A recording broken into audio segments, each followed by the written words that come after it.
Buenos días, estudiantes.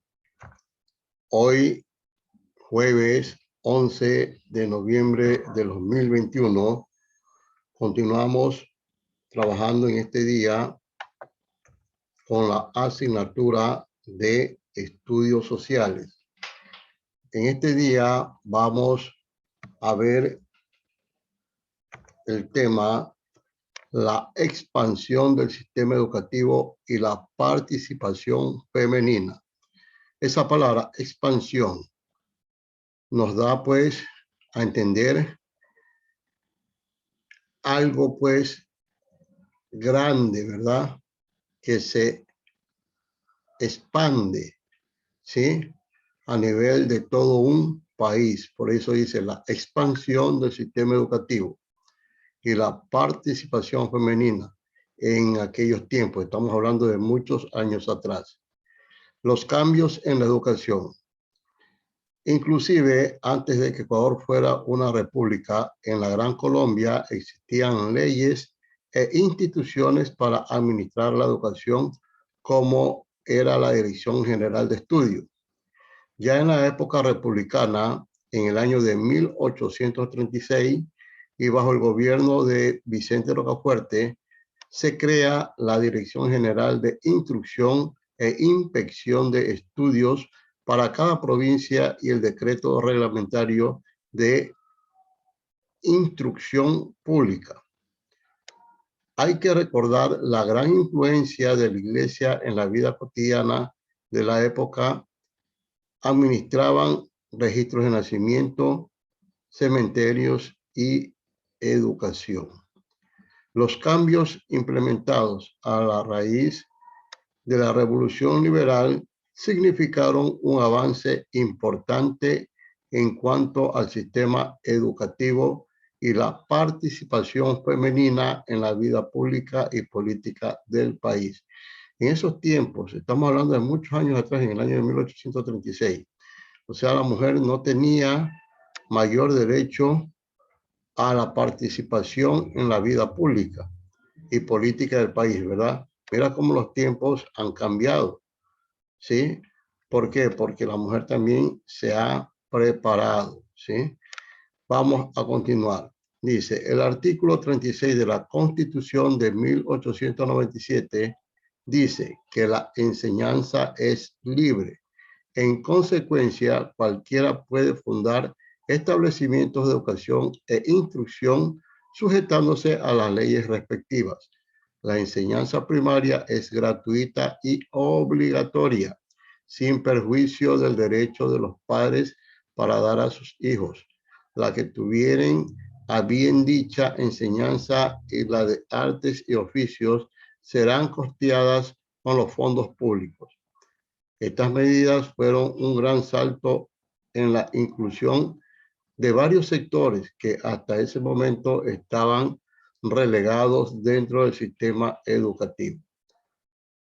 Fundamentada en el positivismo, ideología que emergió en el siglo XIX, pero que se hizo cada vez más popular en América Latina en el siglo XX. La educación ecuatoriana se fortaleció cada vez más. El positivismo proponía que el conocimiento era válido solo si tenía una función práctica. De ahí la importancia que se dio a la enseñanza de las ciencias experimentales, técnicas y al deporte como parte de la enseñanza regular. Para el año de 1930 se fortalecieron las ideas socialistas, de las que también se nutrió el sistema educativo ecuatoriano. Se puso más énfasis en la función social de la enseñanza, especialmente en el sector rural. La lucha de dirigentes indígenas como Dolores Cacahuando se plasmó en la creación de las primeras escuelas bilingües, en la que los niños y niñas indígenas aprendían tanto en español como en quichua, su lengua materna. Para ello, en estos años se formaron los primeros maestros indígenas.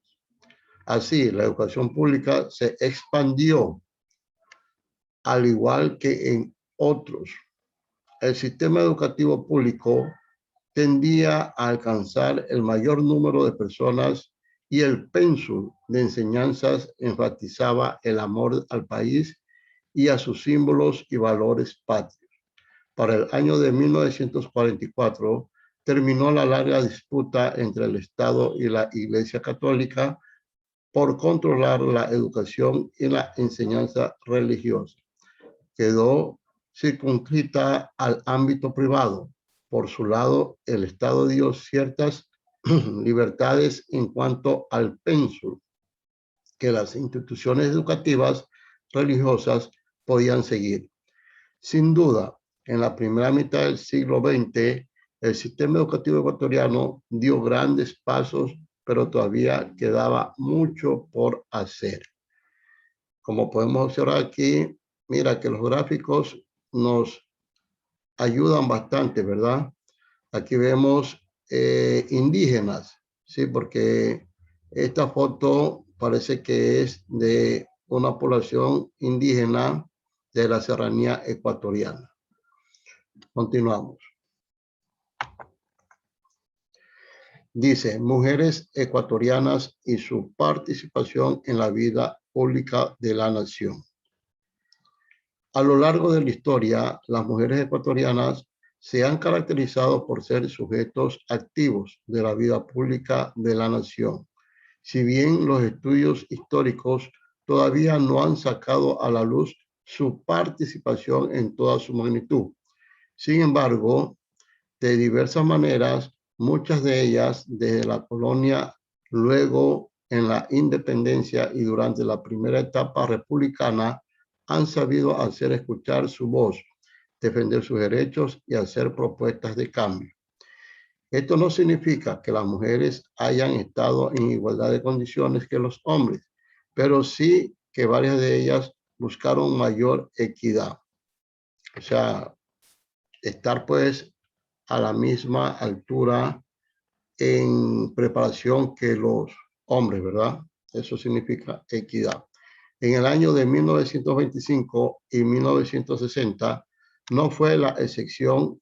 Las mujeres ecuatorianas buscaron mejores condiciones, pero este periodo presentó una particularidad, la conciencia de grupo que emergió entre las mujeres. Los reclamos dejaron de ser voces aisladas. Por el contrario, se vio una mayor cohesión entre las mujeres que se volvieron conscientes de que para alcanzar sus metas requerían unidad y conciencia de géneros. ¿Sí? Aquí también vemos aquí un gráfico, ¿verdad? Donde están puras mujeres. ¿Y qué dice el cartel? Democracia, ahora movimiento feminista. ¿Sí? Acá también tenemos una mujer con su atuendo indígena, ¿verdad? Sí, en donde pues ahí está expresando su voz de protesta por estar pues cada día más preparada en el ámbito educativo. Continuamos. A lo largo de estas décadas, las mujeres ecuatorianas alcanzaron importantes metas. Sin embargo, hay que reconocer que muchas de estas luchas se dan en medio de un contexto más amplio, pues las mujeres del mundo entero estaban reclamando equidad y mayores derechos. En el caso puntual del Ecuador, vemos a las primeras mujeres profesionales. Matilde Hidalgo de Procel se convirtió en un hito en la historia de América Latina, al ser no solo la primera médica ecuatoriana, sino también la primera mujer en ejercer su derecho al voto en el año de 1925.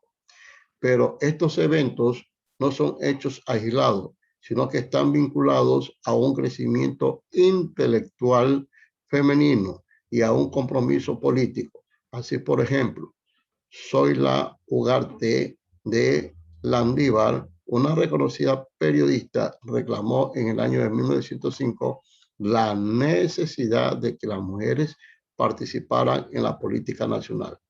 Esta mujer de profundas convicciones liberales y democráticas animó por décadas a las mujeres ecuatorianas a profesionalizarse y reclamó un apoyo más decidido del Estado que permitiera a las mujeres obtener mejores posiciones laborales.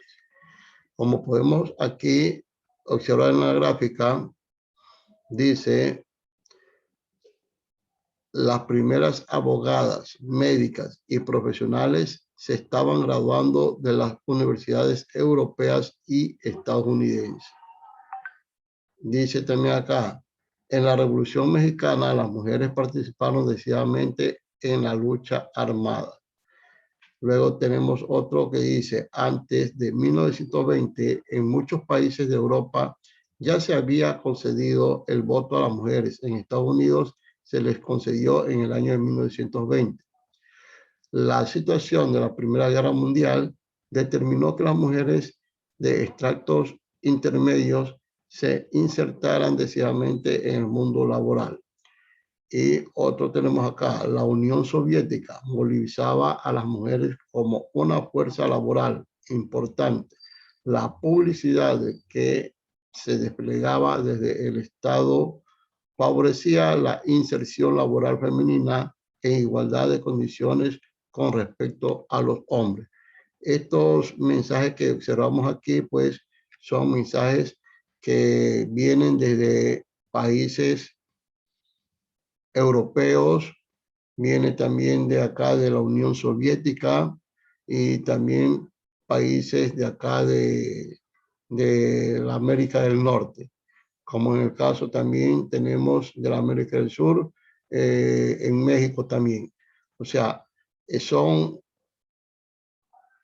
puntos que se dieron y se presentaron a nivel mundial a raíz del año de 1920. Continuamos. Es importante señalar que muchas de las mujeres que publicaban artículos de prensa o que reclamaban mejores condiciones estaban también vinculadas con la enseñanza. Esos fueron los casos de Zoila Ugarte y de María Angélica Hidrobo. Por su lado, jóvenes como Victoria Vázquez Cubí, inspirada en estas propuestas, escribía cartas para promover que las mujeres tuvieran un escaño en el Parlamento. Victoria murió tempranamente y no vio plasmarse su sueño. Años más tarde, en el año de 1945, Nela Martínez fue la primera diputada ecuatoriana. La labor de Nela Martínez también incluyó la creación de las asociaciones femeninas ecuatorianas. Junto con varias mujeres progresistas, esta fue una de las primeras organizaciones femeninas de izquierda y se encargaban de realizar campañas de asistencia social.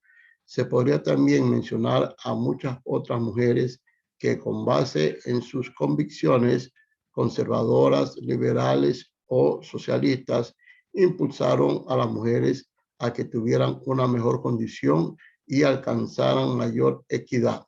Entre ellas está Luisa Gómez de la Torre, Rosaura Emilia Galarza y Zoila Rendón de Mosquera. Bien, aquí tenemos pues varias de estas mujeres que dejaron pues plasmadas sus huellas en esos tiempos. Aquí tenemos el retrato de María Angélica Hidrobo. Acá tenemos el retrato de Victoria Vázquez Cubí. Acá tenemos el retrato de Zoila Ugarte de Landívar. Y acá tenemos el retrato de Nela Martínez Espinosa. Fueron mujeres luchadoras que bajo estudios supieron salir adelante y dejaron pues su huella aquí en nuestro país. Estudiantes, tenemos pues que hacer el trabajo en el cuaderno. Aquí nos está mandando a la página número 27 del cuaderno de trabajo de estudio social. Entonces tenemos que abrir en la página 27 y en base al tema que les he leído, ustedes pues van a desarrollar las preguntas que van a encontrar ahí. Recuerden que esta clase tienes que pasarla al cuaderno de estudio social. Bien, el día de hoy voy a estar en la escuela. Cualquier novedad, cualquier inquietud que tengas, avísame para yo poderte ayudar. Nos estamos viendo el día de mañana viernes. Recuerden, hoy voy a estar en la escuela. Chao.